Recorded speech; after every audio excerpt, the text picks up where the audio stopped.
Le rapport de stage, il doit être fait régulièrement. Il ne faut pas attendre la dernière minute, sinon on va oublier la plupart des choses. Je notais dans un carnet tout ce que je faisais jour après jour. Ça me permettait aussi d'avoir un espèce de suivi de bord. J'ai pas réfléchi à l'avance à préparer mes notes, etc. J'ai dû tout refaire en l'espace de, allez, 1 semaine et demie. Ce qui fait que le résultat n'était pas super.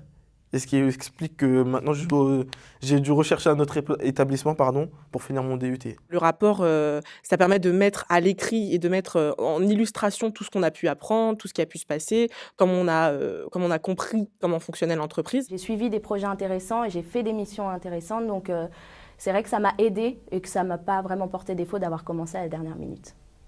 Mais ce n'est pas ce que je conseille. Plus le stage est riche en missions, plus après derrière ce sera facile de rédiger un rapport de stage complet. Moi, ce que j'ai fait dans mon rapport, c'est que j'ai présenté les différents points sur lesquels mes managers n'étaient pas des bons managers. Mais c'est parce que je n'avais aucune bonne expérience à transmettre en fait. De toute façon, il suffit de parler de son expérience, même si ça ne s'est pas forcément bien passé. Ça permet quand même de construire un rapport de stage. J'avais de quoi écrire, j'avais de la matière, j'ai pu développer. Et pour le coup, l'écrit était relativement facile, entre guillemets. C'est un rapport qui demandait en fait une réflexion vraiment sur le travail porté. C'était pas uniquement un travail descriptif. Donc c'est vrai qu'il a fallu prendre énormément de recul sur ce qu'on pouvait faire tous les jours. Pour la structure, j'ai davantage suivi aussi le plan qu'on nous avait donné à l'école. Ça m'a permis aussi d'agencer au mieux mes écrits et de les organiser surtout. Il faut essayer de donner un caractère pas trop monotone. Déjà, il ne faut surtout pas donner de caractère chronologique. Il ne faut pas dire la première semaine j'ai fait ça, la deuxième j'ai fait ça et le dernier mois j'ai fait ça et puis voilà. Mais vraiment commencer par le plan, c'est ce qui est indispensable, structurer surtout.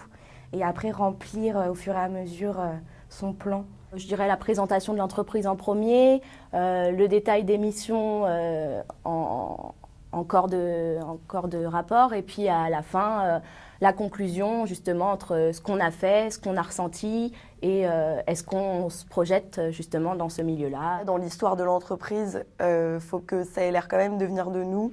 Alors même si c'est un peu compliqué, faut que le professeur se dise pas oui ça vient de documents, je peux le trouver sur internet. Pas se noyer entre guillemets dans la description. Il faut aussi essayer de dégager quelque chose de très intéressant, une réelle problématique en fait à laquelle on a dû faire face pendant notre stage, des missions auxquelles vraiment faire le parallèle entre ce qu'on apprend à l'IUT et ce qu'on a pu faire durant notre stage. Moi, le plus compliqué, je trouve, c'était trouver une problématique. Quand dans une entreprise, c'est pas...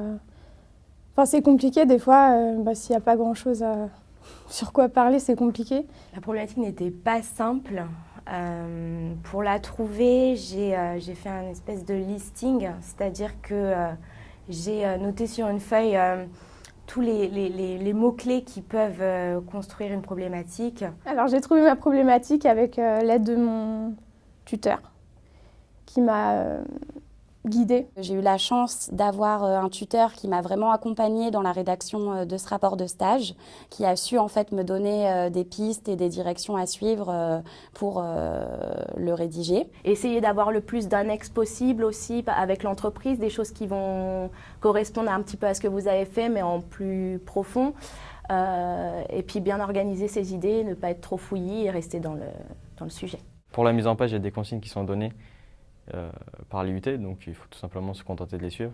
Il faut quand même essayer de faire une belle mise en page qui soit assez aérée et que ce ne soit pas trop lourd, comme si on allait lire un ouvrage philosophique de 1000 pages, quoi. Faire quand même des espaces, que ça soit fluide à lire et pas hésiter à faire des phrases courtes et éviter les phrases trop longues et trop alambiquées. Parler bien français, construire des phrases claires et simples. À éviter les fautes d'orthographe, bien se relire, se faire relire par des amis qui seraient peut-être meilleurs que vous. Pour l'examinateur, pour le jury, de lire un rapport qui est rempli de fautes, c'est horrible, tout simplement. Après, on peut s'aider aussi des personnes qui peuvent essayer de nous corriger. pour avoir un retour sur ce qu'on a écrit et voir s'il y a des choses que nous, on n'a pas vues et qui, eux, peuvent corriger. Vraiment finir le projet, je dirais 1 semaine à l'avance pour que si jamais il y a des soucis et qu'il faille refaire les impressions ou n'importe quoi, la reliure du document ou toutes ces petites choses-là, faire à l'avance et comme ça être moins stressé.